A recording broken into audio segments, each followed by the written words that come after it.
A história de hoje pode ser sensível para algumas pessoas. Eu sou a Marcela Ponce de Leon. Eu sou a Sheili Calef. Sheilinda! Sheilinda! Você tem que começar a se apresentar assim agora, ainda mais que começou primavera de novo. Eu sou Sheilinda, para os íntimos, para os não íntimos e para todos. Sheilindes. E eu vou me apresentar como Marcelosa. Acabou o agosto surreal. Chuchu Reais, a gente tava com muita saudade de vocês, Chuchu Reais.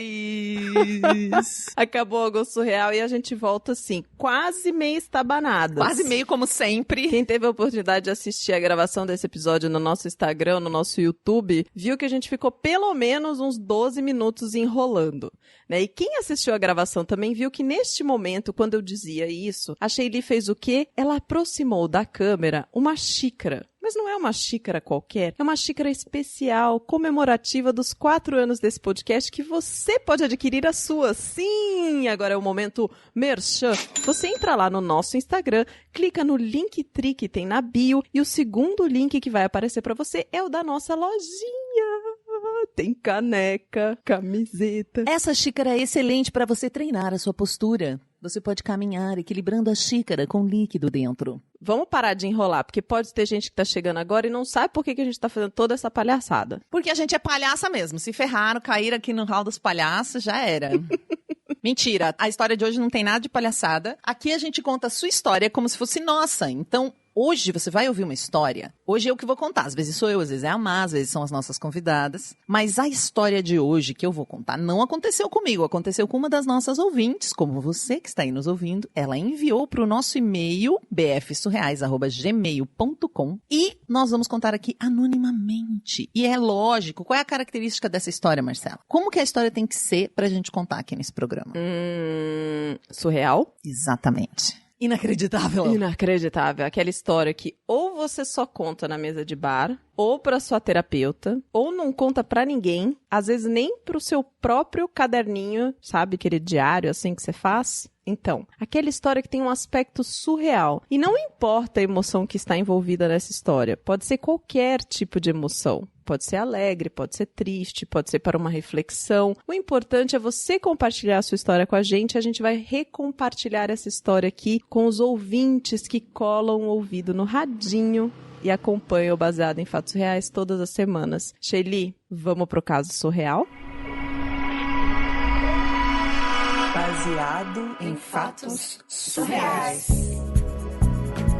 Histórias de mulheres como nós. Compartilhadas com empatia, intimidade e leveza.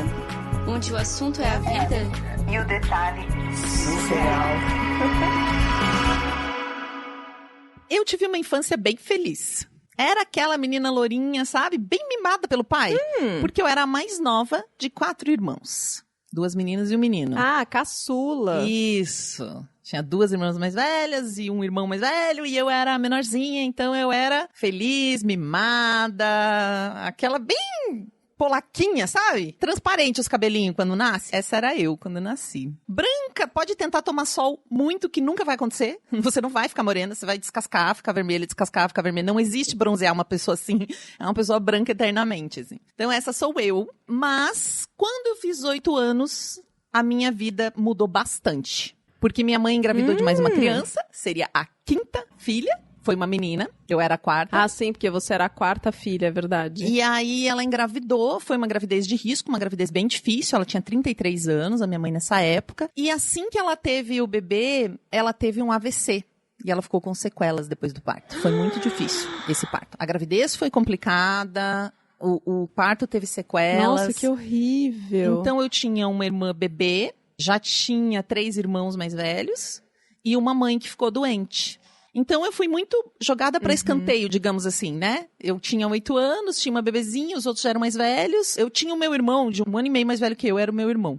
E ele era o meu melhor amigo até então. Não, e pra você, que era caçula até então, aí vem esse temporão. É, a mimada do pai. Então eu fiquei meio mal. Eu não tinha mais a atenção da minha mãe. Tava todo mundo em função da bebê. Então eu comecei a comer muito. Com 8 anos eu comecei a ter esse distúrbio alimentar e comecei a comer. Tava infeliz, né? Mas foi assim que eu fui descontando essa insatisfação da época. E aí comecei a sofrer bullying em todo lugar. Eu era muito maltratada na escola. Galera ficava enchendo meu saco, sabe? Me apontando o dedo. Ninguém queria sentar comigo, ninguém queria fazer trabalho comigo. Todo mundo, na hora do recreio, sentava junto e eu ficava isolada. Então começou aquele bullying bem tradicional com crianças que têm mais peso, né? Só que em casa, o meu irmão mais velho, que sempre foi meu melhor amigo até essa minha irmã nascer, porque ele era 1 ano e meio mais velho que eu, ele também começou a me xingar e a me bater. E começou a me tratar mal. Nossa! E conforme a gente foi crescendo, isso tudo só piorava. Ele foi me tratando mal, minha mãe foi piorando. Ela não foi melhorando, ela foi piorando da doença dela. Uhum. E quando eu fiz 12 anos, tudo isso realmente desabou. Foi quando a coisa toda foi para um rumo bastante inesperado. Eu tava sozinha com meu pai em casa e ele começou a me assediar. Peraí. Você falou quantos anos? 12. Então, um dia eu tava sozinha com meu pai em casa e ele começou a me assediar. Mas eu tinha aprendido sobre sexo na escola. Eu tinha tido aula de educação sexual. Como assim? Ele começou a me olhar diferente e começou a passar a mão em mim. E eu fiquei com muito medo, assim. Eu meio que paralisei e eu lembrei da aula que eu tinha tido. Seu pai? Exatamente, o meu pai. E aí eu lembrei da aula da escola. Então eu entendi o que estava acontecendo, né? Tipo, quando ele veio com a mão perto de mim e com o olhar perto de mim e começou a passar a mão em mim, eu fiquei dura. Ele entendeu que eu entendi. E aí ele pediu pra eu não contar pra minha mãe, porque senão eles iam se separar. E aí eu fiquei sem saber o que fazer. A minha mãe já tinha muitas questões de saúde, então eu não queria deixá-la preocupada. Realmente não queria que eles se separassem, né? Comecei a pensar em tudo, minha cabeça virou um turbilhão e aí foi que eu deixei de ser criança, né? Acho que eu amadureci tipo uns 10 anos naquele dia ali. Perdi totalmente a confiança nele, eu não sabia mais o que esperar do meu pai, tipo, ele virou outra pessoa, entendeu? Tipo, até lá eu era a filha mimada do papai. Tudo aquilo estava acontecendo, mas meu pai trabalhando, 5 filhos, mãe doente, tipo, a vida era muito corrida. Eu não tinha tanta afinidade mais com meu pai como quando eu era pequena por causa da vida corrida, mas nesse momento, afinidade zero, né? Uhum. E aí eu comecei a observar ele e percebi coisas que antes que eu não via, que eu não prestava tanta atenção. Que não era só comigo, que com as minhas irmãs também ele agia com malícia, assim. Às vezes um comentário que ele fazia, um olhar, que ele mentia, às vezes uma coisa. Eu comecei a não confiar nele de jeito nenhum. Tipo, eu comecei a analisar ele como se eu fosse uma detetive, digamos assim, né? Tá. E aí eu comecei a evitar ficar com ele, de todo jeito, ficar perto dele, sozinha. E o meu irmão, que tinha sido meu melhor amigo, depois começou a fazer bullying comigo, começou a agir igual ao meu pai. Também começou a me assediar. Tentar passar a mão em mim quando ficava sozinho comigo. Eu não sei se ele tava imitando meu pai. E você tinha 12, ele devia ter quase 14. 13, quase 14, né? Nossa! E aí eu fiquei completamente arredia, assim. Eu não passava tempo com eles, eu não contei pra ninguém. E eu comecei a ficar uma pessoa mais triste, assim. Uhum. E eu descobri que a minha mãe também já tinha apanhado do meu pai. Mas ela aprendeu a ficar quieta pra não da briga. Então eu fui descobrindo que aquela família que eu tinha, que parecia uma família normal, digamos assim, eu fui descobrindo detalhes. Que eu acho que isso acontece. Às vezes, num momento da vida, você começa a ver seus pais como pessoas e não como seus pais. Fui descobrindo detalhes que eu não sabia. Uhum. E que ele era um pouco imprevisível, que ele tinha uma tendência à violência, né? Porque ele já tinha batido. Meu irmão provavelmente estava aprendendo esse estilo muito com ele, pelo menos é o que eu gosto de acreditar. Já tinham visto, né, isso acontecendo. Provavelmente. E ele sempre tentava me agarrar, o meu irmão. Se a gente estivesse sozinho, ele vinha tentando me agarrar, assim. Era um negócio totalmente esquisito. E aí eu comecei a ficar com raiva de homem no geral, assim. Tipo, se um menino mostrava interesse em mim na escola, eu já me imaginava jogando ele pela janela. Eu ficava imaginando isso na sala. Tipo, se um menino chegava perto de mim, eu já imaginava violência, assim. Eu comecei a ficar com essa ideia de muita raiva dentro de mim, proteção, assim. né? Eu era grossa, era estúpida. Eu era essa criança bem terrível. E esses assédios do meu pai, que eu vou chamar aqui de assédio porque é o jeito que eu consigo falar, começaram a piorar, assim. E ele passou uns anos fazendo isso. E aí, quando eu menstruei, eu achei que ele ia parar. Porque quando eu contei que eu tava menstruada, eu vi a cara dele de decepção ouvindo a notícia, assim. Que depois que a gente menstrua, pode engravidar. E aí eu pensei que tudo isso ia parar e realmente parou.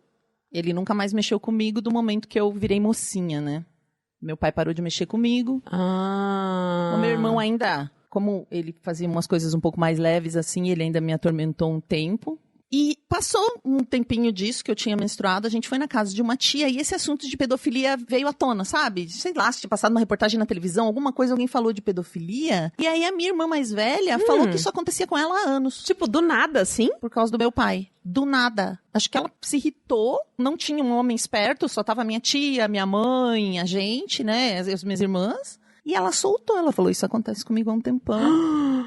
A minha mãe ficou chocada. Imagina, era uma mulher do interior, ela nunca tinha ouvido falar disso, sabe? Pra ela era um negócio, assim, totalmente outra coisa, assim. Mas a minha mãe apoiou a gente muito, levou a gente na polícia, porque aí eu também contei o que tinha acontecido comigo. Era perto do Natal, quando meu pai recebeu a intimação e virou um caos. A nossa vida virou um caos. A minha irmã não falava com ele, a minha irmã do meio também não falava, a gente descobriu que a minha irmã do meio também. E ele continuava morando na mesma casa. Quando recebeu a intimação, continuava morando na mesma casa ainda com a gente, né? Tava uma situação, gente, é um negócio tão... horroroso. horroroso. Um dia, quando a minha irmã do meio veio falar isso e provocou meu pai, um dia ele começou a espancar ela. Ele espancou ela tanto. Só que eu tava paralisada, minha mãe tava paralisada, minha mãe tinha uma dificuldade de locomoção já na época, e a gente só rezava pra ela não morrer de tanta pancada. A vizinha viu, e aí a minha irmã, depois dessa surra que ela levou, ela foi no conselho tutelar, quebrada.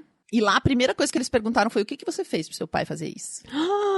E aí a gente começou a enfrentar toda a situação judiciária disso, sabe? Que eu não sei se na década de 90 isso era pior, melhorou, mas era o caos, assim. A gente teve que contar isso pra advogado, pra juiz, pra promotor, e era muito humilhante ficar contando o que nosso pai fazia com a gente, sabe? Mas a gente teve que falar com um monte de gente, porque daí teve julgamento, e todo mundo dizendo que a gente estava aumentando a história. A família do meu pai totalmente contra nós. Algumas pessoas da vizinhança totalmente contra nós. O advogado, ele fazia umas perguntas sobre sexo que eu não sabia nem o que era, gente. Que eu nunca tinha feito sexo, né? Eu tinha sofrido abuso do meu pai, mas eu não tinha esses interesses, assim, eu não sabia nada. E o advogado ficava fazendo aquelas perguntas. Olha, isso me fez, inclusive, não ir num ginecologista por 20 anos. De tanto ouvir aquelas situações e passar pelo exame de corpo de delito também. Olha, foi caos, foi uma situação muito difícil. O meu pai foi condenado de 6 a 8 anos de cadeia, nunca cumpriu nenhum. Ele cumpriu 1 mês por causa de pensão alimentícia, ficou só 1 mês preso, separou da minha mãe. Quando que ele saiu de casa, assim? Vocês tiveram que conviver com ele por quanto tempo ainda até... Olha, quando começou toda a confusão, ele já começou a ficar um tempo na casa dos pais dele, já começou, né, uma situação meio difícil, mas até eles se separarem mesmo, até sair todo esse julgamento, digamos assim, a gente ainda convivia bastante com ele. Aí depois que se separaram, ele saiu fora e só aparecia de vez em nunca pra incomodar. Assim.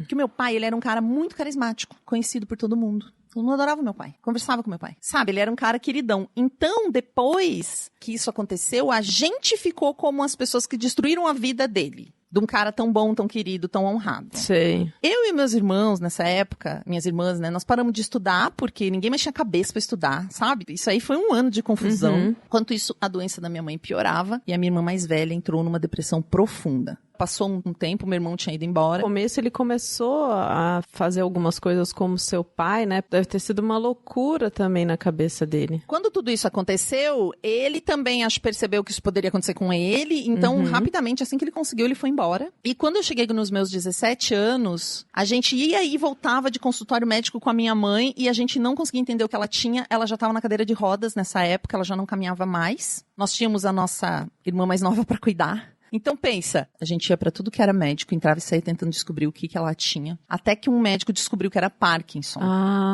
Então quando ela começou a tomar a medicação, depois de um tempo ela conseguiu voltar a andar. Mas era sempre muito difícil. Eu trabalhava fora, sustentava a família junto com uma das minhas irmãs, mas estava tão difícil que eu um dia tomei um monte de remédio, tentei me matar, não consegui. A minha irmã também deprimida, a outra conseguia trabalhar, a mais velha deprimida, não conseguia. A minha mãe naquela situação, a outra irmã muito nova, a gente tendo que sustentar, se revezar pra cuidar dela. E sem apoio de ninguém. Sem apoio de ninguém. E quando eu já tinha uns 23 anos, a minha irmã não aguentou e foi embora de casa. E eu pedia pra morrer, assim. Eu falava, gente, o que vai acontecer, né? A minha mãe, o que acontecia exatamente? Ela tinha movimentos involuntários, ela tinha dores, ela tinha efeitos bizarros dos remédios que ela tomava, ela tinha alucinação, às vezes ela tinha compulsão por compra, daí nessa época ela já estava andando, então a gente tinha que cuidar para onde ela saía, tinha que ficar cuidando dela. Cuidar de um doente crônico é muito pesado. Não só a dedicação é difícil, mas ver uma pessoa que você ama sofrer desse jeito e saber que você não pode fazer nada. A pessoa ter dores horríveis. Você não pode fazer nada, você vai se destruindo por dentro, assim. Eu fui deixando de sentir. Eu me sentia culpada por andar, eu me sentia culpada por passear, eu me sentia culpada por ter saúde. E fora isso, você tinha saúde em partes, comparada com a sua mãe. Sim! Porque você também não estava saudável emocionalmente, porque você não teve condições de elaborar todas as coisas que aconteceram com você, não tinha apoio, enfim... Dureza. E eu não podia desmoronar. Então, o jeito que eu fiz pra não sentir essas coisas todas foi não sentir as coisas boas, foi não sentir nada. Tipo, eu liguei um piloto automático, falei, é isso, vamos embora. Meus irmãos raramente vinham visitar, minha irmã saiu fora. E eu fiquei com a educação da minha irmã mais nova, com a doença da minha mãe. E chegou uma hora que eu já não sabia onde que minha mãe terminava e eu começava. Você entende? Sei. Tipo, eu era ela era eu. Sim. Porque eu não tinha como. Era uma dedicação tão intensa. Então, eu nunca tive amigos, eu nunca fiquei com ninguém. Nada aconteceu, assim, na minha vida. Era sempre essa atenção, até que a minha irmã mais velha voltou pra casa, ela tinha ido embora, né? Uhum. Com uma filha. Nossa. E ela acabou ficando doente, a minha irmã mais velha teve... Gente, eu sei que essa história, ela pode parecer um filme, mas é que ela é a minha vida mesmo. A minha irmã ficou doente, teve um câncer. Então, além de cuidar da minha mãe, cuidar da minha irmã mais nova, eu cuidei da minha irmã mais velha e cuidei da filha dela. E aí, esse momento, eu comecei a gritar com Deus um dia. Eu tive pra contar pra você o que eu vivia. Eu dizia, o senhor tá me testando? O senhor tá me zoando? Eu tô aqui, cadê o raio? Vem pegar, o que mais que o senhor tem pra mim? Porque a gente sempre foi religioso, assim, não era tanto de frequentar a igreja, porque não tinha como, mas dizem que Deus testa a fé das pessoas. Sim. E eu falei, é isso que tá acontecendo? Eu gritava, manda aqui, o que você tem pra mim? Senhor, o que tá acontecendo? Porque era a única pessoa com quem eu podia falar, era Deus. Eu gosto de sofrimento, você acha que eu gosto de sofrer? Então manda esse sofrimento, tá pouco. Era eu comigo mesma gritando loucamente dentro de um cômodo. Então eu não tinha mais o que fazer, eu parei de acreditar em Deus, parei de acreditar que alguma coisa fosse melhorar, eu era uma morta-viva. Até que, porque talvez ele tenha me escutado pensando agora, eu conheci um rapaz e eu me apaixonei. Com 33 anos, eu me apaixonei pela primeira vez por uma pessoa. E foi assim, o máximo. Aquilo me tirou assim do piloto automático. Eu tava no piloto automático e de repente fez plum! E eu nem era correspondida. Quando eu me declarei, ele nem gostava de mim. E não rolou nada com ele. Mas só o fato de eu me apaixonar por alguém, de eu sentir uma coisa dentro do peito, das borboletas no estômago, essa coisa, que eu nunca tinha vivido isso, gente. A minha vida inteira foi em função... Eu odiava homem desde sempre, por causa das histórias do meu pai, nunca tinha vivido nada. Mas só o fato de eu me apaixonar, aquilo abriu, e aí eu revivi. Eu agradeço até hoje por eu ter me apaixonado, mesmo não tendo sido correspondida. Porque depois disso, eu peguei e falei, bom, chegou a minha vez. A minha irmã já tinha recuperado do câncer, né? Eu cuidei dela, cuidei da minha mãe e falei, eu vou cuidar de mim agora. E eu comecei a sair, eu entrei no Tinder, eu fui à forra. Eu comecei a sair. Com 34 anos, eu dei o meu primeiro beijo na boca. Nossa! Foi recente. E foi muito legal. Eu demorei muito tempo pra superar essa decepção com os primeiros homens da minha vida, meu pai, meu irmão, porque eu achava que todos os homens não tinham sentimentos. Eu não tinha psicológico pra isso, nem nada, mas eu também, com 34 anos, depois do beijo, eu tive a minha primeira relação. Foi muito legal. Encontrei recentemente meu primeiro namorado. A minha mãe já não anda mais de novo. Ela usa fralda, usa remédio. 30 anos de doença, né? Os remédios nem fazem mais efeito, ela continua sentindo dor, mas eu não continuo mais sentindo culpa, como eu sentia antes. Meu pai, às vezes, aparece pra incomodar, né? Ele tá ficando velho, nunca admitiu os erros que ele cometeu. E o meu irmão é a única pessoa da família com quem eu converso. Eu converso com as irmãs e tal, mas ninguém se fala. É uma família destruída, né? Foi uma família, assim, os meus irmãos todos têm problemas psicológicos do trauma de uma família que virou pó. Nossa família virou pó. É uma família que não existe mais. Mas ele é um bom pai e eu tenho contato com meu irmão novamente, sabe? Eu tenho muita sensação que ele também deve ter sofrido abusos do meu pai. Só que nunca conseguiu falar sobre isso, né? Por isso ele agiu daquela forma. Nunca falou sobre isso. As minhas irmãs conseguiram falar e ele sempre silenciou e foi embora. Então eu tenho essa sensação. Bom, terapia, né? Minha vida hoje é terapia. Ah, você descobriu a terapia. Sim, descobri a terapia. Ela me descobriu, nós somos muito amigas. Graças a Deus. Eu fiz as pazes com Deus também. E é isso. Essa é a minha história surreal. Espero que eu já tenha tido toda a dose de surrealidade que Deus programou pra mim.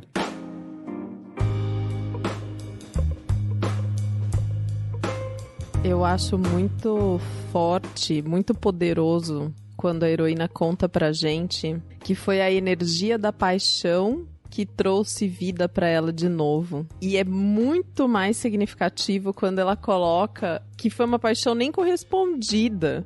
Porque no final das contas, pouco importa mesmo, assim, quais são as respostas que vêm de fora, né? Tem muito a ver com as emoções e como a gente processa as emoções dentro da gente e como a gente aproveita essa energia, né? A energia da paixão é uma energia boa, é uma energia gostosa, é uma energia que faz bem. Então dá pra você transformar aquilo numa coisa boa pra você mesmo sem ser correspondida. Eu achei sensacional, assim, essa... Acho que a revolução dela foi poética. Eu fiquei muito feliz de ver essa história. Eu sei que é uma história... As histórias mais pesadas, digamos assim, a gente deixa pra eu e a Má contar. Lógico, eu fico... Como eu também tive uma questão de pedofilia na minha vida, eu fico emocionada. É muito difícil pra mim, né? Só que que bom que a emoção veio só agora. Uhum. Porque são questões tão importantes, né? Eu acho que foi muito difícil pra ela mandar essa história. Ela falou sobre isso. Mas aborda questões tão importantes, né? O fato dela ter tido educação sexual na escola fez com que ela percebesse o que estava acontecendo com ela. Fez com que ela tentasse se proteger, por mais que ela não tenha conseguido falar nada, porque ela foi ameaçada, né? Pelo pai, ela havia uma ameaça ali que ele colocou pra ela. Ela sabia o que estava acontecendo, então ela tinha uma condição de pelo menos entender que aquilo estava errado e na primeira oportunidade se expressar. E é algo que a gente precisa muito ficar atento, né? Ter esse cuidado. O fato dele ser um cara muito querido na sociedade, porque a gente já até comentou aqui, acredito, sobre esse perfil de sedutores sociais, né? Os homens pedófilos, ou mesmo os estupradores, os homens que batem em suas esposas, eles são geralmente muito queridos por todo mundo. Eles escolhem, eles só maltratam a vítima. O resto das pessoas, eles são perfeitos. Até pra ninguém desconfiar que ele pratica uma violência desse tamanho, um estupro ou mesmo uma violência física, ele é muito legal pra que todo mundo o ame. Então, tudo que tem na história dela é tão violentamente padrão na nossa cultura no Brasil, que é muito emblemático, gente. É tão real, é tão assim tudo, que chega a dar um revertério, sabe? E quando ela tem essa simbiose com a mãe, eu fiquei chocada também. Sim, porque acho que psicologicamente falando, deve ter alguma explicação sobre como a gente também para de olhar para o nosso sofrimento para olhar para o sofrimento do outro, porque o nosso próprio é insuportável. Então, por mais que fosse extremamente difícil e pesado lidar com a doença e o sofrimento da mãe, era mais fácil do que ela cuidar do próprio sofrimento, sabe? Talvez. Em termos... Agora, enquanto a gente estava contando aqui, gravando, como a gente está transmitindo, né? A Stephanie estava assistindo aqui no YouTube e comentou que essa história é uma história de terror. E ela comentou uma coisa que eu acho importante a gente trazer pra cá, porque ela falou que às vezes tem pessoas que se interessam por ouvir esse tipo de história apenas pelo interesse de ouvir casos bizarros e coisas tristes e pesadas e violência, etc. E não porque quer ajudar alguma coisa. E eu acho importante a gente falar sobre isso, porque como a gente conta esse tipo de história aqui, a gente conta todas as histórias aqui, tem um viés de entretenimento, mas o nosso maior objetivo é fazer com que a gente sensibilize as pessoas que estão do outro lado escutando as histórias, quaisquer que sejam. Então pra gente é uma alegria muito grande quando a gente conta uma história dessa, ou quando a gente contou uma história como a da Mandala, por exemplo, e a gente recebe feedbacks depois de pessoas que eu ouvi esse episódio, isso me ajudou porque eu tava passando por uma situação assim, ou eu pude mandar essa história pra uma pessoa que vivia uma situação parecida, ou vocês me abriram o olho porque eu não sabia que isso existia. Então, de alguma forma, a nossa expectativa é que isso chegue para alguma pessoa que talvez não tenha tido essa instrução que ela teve na escola quando pequena. Enfim, ou que esteja perto de alguém e que possa ajudar sobre isso, enfim. A nossa ideia é que isso ajude a gente a refletir, né? Ou que as pessoas também se sintam acolhidas, porque parece sempre que a nossa história é uma história muito particular, por mais louca que ela seja, e quando a gente coloca ela no mundo assim, a gente percebe que não. Seja a história divertida, tipo do fumar maconha enrolada na Bíblia, que é um negócio que é super comum, eu nunca tinha ouvido falar disso, sabe? E tudo é vida. E às vezes do seu lado tem alguém com essa história. E a gente vai aprendendo a acolher, a gente vai aprendendo que as coisas são plurais, que não é porque não aconteceu comigo, que não acontece com ninguém, não é porque o meu pai é o melhor pai do mundo, eu não consigo imaginar. Eu já ouvi gente dizendo, imagina que os pais são os principais abusadores. Gente, são. Talvez não tenha sido o seu, que bom pra você. Mas estatisticamente, pais abusam muito suas filhas no Brasil. É como se elas fossem propriedade, sabe? Tem até cidades onde é comum o pai desvirginar a filha, digamos assim. Então, abrir a nossa mente para experiências que não são as nossas é muito importante pra gente criar a tal da ponte e não o muro, como as pessoas dizem. E tem muito a ver com isso que você falou agora, da gente não imaginar. A gente é capaz de dizer, imagina, um pai nunca faria isso, porque não é a nossa própria experiência. Porque a gente não viveu isso. Então, quando a gente escuta relatos de outras pessoas contando essas histórias e a gente percebe que o mundo e as experiências de vida são diferentes para cada uma das pessoas e que você tem dentro de casa ou na sua experiência própria do seu mundo não é uma referência igual para todo mundo, você abre a sua cabeça, você começa a perceber que as coisas são muito maiores, que é possível acontecerem coisas horrorosas como essa, como é possível acontecerem coisas diversas, né, como o caso do Avatar, a mulher que se apaixona de diversas formas, enfim. E tudo isso constrói a gente como um ser político e social e um cidadão. Nós somos cidadãs. Às vezes eu vou fazer esse link com essa questão do ensino de educação sexual nas escolas, que muitas vezes você pode falar, não, isso é coisa que se faz em casa, gente, pelo amor de Deus, por que vai falar disso na escola? É um absurdo. Só que quando você vê uma história dessas, você compreende que você pode apoiar sim que tem educação sexual, porque essas histórias acontecem mesmo que com você não tenha acontecido. Obrigada, heroína, por ter compartilhado essa história com a gente sabe que foi difícil para você escrever e a gente fica feliz de saber que você pôde confiar no nosso trabalho aqui para colocar essa história no mundo, é muito importante isso pra gente. Obrigada a você que tá aí do outro lado do radinho escutando esse episódio, escutando a gente nos momentos bons e nos momentos difíceis, é super importante. Obrigada à nossa comunidade que nos apoia, que contribui com Baseado em Fatos Reais, seja mandando essa história pra alguém, seja apresentando o podcast pra gente, ou seja contribuindo financeiramente pro Baseado em Fatos Reais chegar todas as semanas no radinho. Em especial os nossos apoiadores: Amanda Franco, Amanda Magalhães, Américo Santos, Andrew Romisch, Ana Terra, Arthur Peixe, Bárbara Murakawa, Brené Pacelli, Bruno Kimura, Cíntia Matos, Desenvolvimento Artístico, Fernanda Galdino, Gabriela Coelho, Heloísa Takats, Hugo Ballarini, Juliana Marques, Kaique Novaes, Laís Norte, Leandro Yamaguchi, Letícia Santos, Luciana Machado e Luísa Ashi, Mariana Diniz, Mariana Forster, Marta Batili, Max Nunes, Melissa Costa, Michele Menegari, Pablo Vasques, Paula Zatti, Pietro Moreira, Regina Guimarães, Renato Chiquito, Rodolfo Souza, Rosana Roecker e Samara Cris Marques. Se você quer fazer parte desse hall de pessoas incríveis que contribuem com Baseado em Fatos Reais, acesse bfsurreais.com.br/contribua. Muito obrigada e até o próximo Caso Surreal. Esse podcast foi editado por Domênica Mendes.